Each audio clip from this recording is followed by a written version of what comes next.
Hello YouTube, on today's video I'm going to quickly show you guys some tips on how to maximize your image quality. So the first tip is always get the right settings on your camera before you start taking images, such as setting your image quality or RAW and keeping your color space at Adobe RGB. The second tip is make sure you take advantage of your camera's pixels. What you should understand is your camera takes picture with the help of your sensor, and for every picture you snap will come exactly the size of your camera sensor. This sensor is made up of a number of boxes that are referred to as pixels. So for some cameras have 20 megapixels, some 30 megapixels and so on. So anytime you snap a picture, it comes exactly the size of your sensor and also having maximum number of pixels that your camera have. So for example, while taking beauty portrait, move close to your subject and capture just the head. Don't capture the whole body and go to Photoshop, thereby cropping your image and wasting some precious pixels.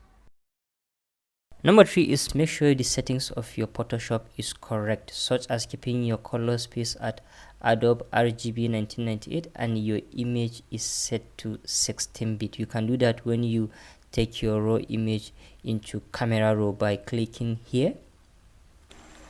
Make sure your color space is Adobe RGB 1998 and the depth of your image is set to 16. And finally, export your image using proper settings. As for me, I always use export for web by pressing Command Alt Shift S or Control Alt Shift S.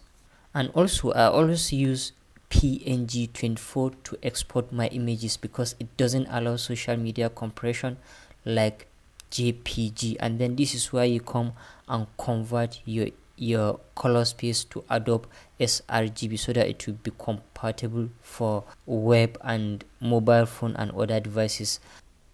Lastly, this is where you make decisions of how much resolution you want to export your image as. Right now, your image resolution is extremely high for mobile phones to process. Imagine when your computer tries to open a RAW file, you know it's usually lag because the resolution of the image is very high.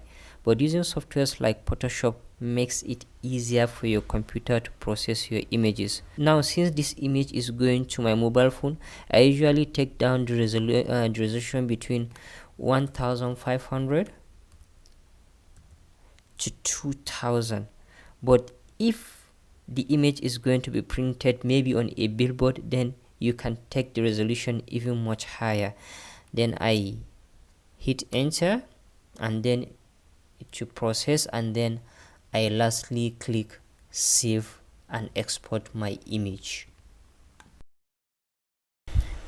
So that's it for today. If you enjoyed the video, please don't forget to like, share and leave a thumbs up, and don't forget to turn on your post notifications so that you'll be the first to know whenever I upload a new content. Let's see in another video.